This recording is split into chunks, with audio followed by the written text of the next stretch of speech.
Students நம்ம இன்னைக்கு பார்க்க போகிற டாபிக் என்னென்னு பார்த்தீங்கன்னா டெலிட்டிங் எலமெண்ட்ஸ் இன் டிக்ஷனரி.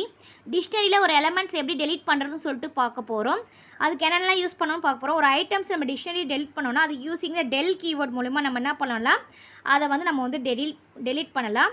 இப்போ எக்ஸாம்பிளோட கிளியராக பார்க்கலாம். இப்போ வந்து பார்த்தீங்கன்னா சேம் திங் நான் ஸ்டூடெண்ட்ன்றது டிக்ளேர் பண்ணியிருக்கேன். அண்ட் தென் பிரிண்டில் student detail and then print of student. ஓகேங்களா. நெக்ஸ்ட்டு வந்து பார்த்தீங்கன்னா டெலிட்டிங் டேட்டா அப்படின்னு கொடுத்துருக்கேன். டெலிட் ஸ்டூடெண்ட் ஆஃப் ஏஜ் டெல்ன்ற கீவேர்ட் தான் யூஸ் பண்ணுவோம் டெலிட்க்கு. டெல் ஸ்டூடெண்ட் ஆஃப் பிரான்ச் அப்படின்னு சொல்லிட்டு கொடுத்துட்டு பிரிண்ட் ஸ்டூடெண்ட் கொடுத்துருக்கேன். நெக்ஸ்ட்டு பிரிண்டிங் த டிக்ஷனரி அப்படின்னு கொடுத்துட்டு டெல் ஸ்டூடெண்ட் அப்படின்னு கொடுத்துருக்கேன். இப்போ ஒன்று ஒன்றா நம்ம பார்க்கலாமா. ஃபஸ்ட்டு நமக்கு என்ன வரும், ஸ்டூடெண்ட் டீட்டெயில் வருமா, ஸ்டூடெண்ட் டீட்டெயில் வரும். அண்ட் தென் பார்த்தா பிரிண்ட் ஸ்டூடெண்ட்னா இந்த டேட்டா அப்படியே நமக்கு ஃபுல்லாக வருமா. இப்போ அந்த டேட்டா அப்படியே வந்தாச்சு. நெக்ஸ்ட்டு வந்து பார்த்திங்கன்னா என்ன இருக்குது, டெலிட்டிங் டேட்டா இருக்கா. அப்போ நமக்கு மெசேஜ் என்ன வரும், டெலிட்டிங் டேட்டா வரும். இதில் என்னென்ன டெலிட் பண்ணியிருக்கோம், நம்ம ஏஜும் பிரான்ச்சும் டெலிட் பண்ணிட்டோம். இதில் ஏஜும் பிரான்ச்சும் டெலிட் பண்ணியாச்சு. அப்போ ஒன்றே ஒன்று நமக்கு என்ன இருக்குது, நேம் மட்டும்தான் வரும். அப்போ நமக்கு என்ன வருது, நேம் மட்டும் தான் டிஸ்பிளே ஆகுது. நெக்ஸ்ட் நம்ம என்ன பண்ணியிருக்கோம், டெலிட்டிங் த டிக்ஷனரி அப்படின்னு கொடுத்துட்டேன். டெலிட்டிங் த டிக்ஷனரி கொடுத்துட்டேன். டெல் ஸ்டூடெண்ட் அப்படின்னு கொடுத்தேன். ஸ்டூடெண்ட்ன்றது நமக்கு என்னது, டிக்ஷனரி நேம். அப்போ நமக்கு இது ஃபுல்லாகவே டெலிட் ஆகிடும். இந்த ஸ்டூடெண்ட் இந்த எதுவுமே இருக்காது. அப்போ நமக்கு எதுவுமே வராது, சும்மா எம்டியாக தான் வரும். அந்த இதுவே வந்து நமக்கு என்ன ஆச்சு, மொத்தமாகவே நமக்கு வந்து டெலிட் ஆயாச்சு. ஃபஸ்ட்டு வந்து பார்த்திங்கன்னா டெல் மெத்தட் வச்சு நம்ம வந்து டெலிட் பண்ணோம். அனதர் மெத்தட் என்னென்னு பார்த்தீங்கன்னா பாப் ஆஃப் மெத்தட் வச்சு நம்ம என்ன பண்ணலாம், ஒரு டிக்ஷனரியை டெலிட் பண்ணலாம்.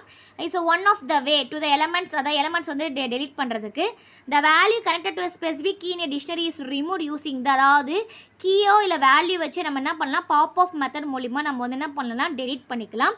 இப்போ வந்து நம்ம வந்து எக்ஸாம்பிளோடு அது பார்க்கலாம். எக்ஸாம்பிளோடு பார்க்கும்போது நமக்கு வந்து கிளியராக புரியும். இப்போ அந்த எக்ஸாம்பிள் பாருங்கள். நான் என்ன கொடுத்துருக்கேன், டிக்ஷனரி டிக்ட் அப்படின்னு கொடுத்துட்டு காரு பைக்கு பஸ்ஸுன்னு 3 கொடுத்தாச்சு. நான் என்ன கொடுக்குறேன்னா பாப் ஆஃப் கீ அப்படின்னு சொல்லிட்டு, பாப் ஆஃப் கீ தான் இங்கே இது சின்டெக்ஸு. பாப் ஆஃப் 3 3 வந்து நான் என்ன பண்ணுறேன்னா பாப் ஆஃப் 3 மீன்ஸ் இதுதான் 3 கீ வேல்யூ தான் நம்ம கொடுக்கணும். இப்போ கீ வேல்யூ கொடுக்கும்போது நமக்கு வந்து என்ன ஆகும்னா பாப் ஆஃப் கொடுத்தோன்னா இது டெலிட் ஆகிடும். அப்போ நமக்கு என்ன அவுட்புட் வரும்னு பார்த்தீங்கன்னா 1 அண்ட் தென் 2 ரெண்டும் தான் வந்து 1 2 தான் வரும். ஏன்னா நம்ம பாப் ஆஃப் 3 கொடுத்துட்டோம்ல, 3 வந்து நமக்கு வந்து டெலிட் ஆகிடும். Python offers built-in functions pop of item. அதாவது பைத்தானில் பார்த்தீங்கன்னா பாப் ஆஃப் ஐட்டம் மூலிமாவும் கிளியர் ஆஃப் மூலிமாவும் நம்ம டிக்ஷனரி இருக்க ஐட்டம்ஸை வந்து நம்ம வந்து டெலிட் பண்ணிடலாம். In contrast to the clear of method which removes all of the elements. அதாவது கிளியர் ஆஃப் அப்படின்னு கொடுத்துட்டோம்னா இதில் இருக்க எல்லா எலமெண்ட்ஸுமே நமக்கு என்ன ஆகும், டெலிட் ஆகிடும். Pop of item, pop item பார்த்தீங்கன்னா பர்டிகுலர் எலமெண்ட் மட்டும் டெலிட் ஆகணும்னு பார்த்தீங்கன்னா நம்ம பாப் ஐட்டம் அப்படின்னு சொல்லிட்டு யூஸ் பண்ணி நம்ம டிக்ஷனரியில் நம்ம வந்து யூஸ் பண்ணிக்கலாம். இப்போ டிக்ஷனரியிலேருந்து ஒரு ஐட்டம்ஸை எப்படி டெலிட் பண்ணணும் உங்களுக்கு கிளியராக புரிஞ்சிருக்கும்னு நினைக்கிறேன். Thank you students. தேங்க்ஸ் ஃபார் வாட்சிங். நம்ம சேனலை சப்ஸ்கிரைப் பண்ணுங்கள், வீடியோவை ஷேர் பண்ணுங்கள்.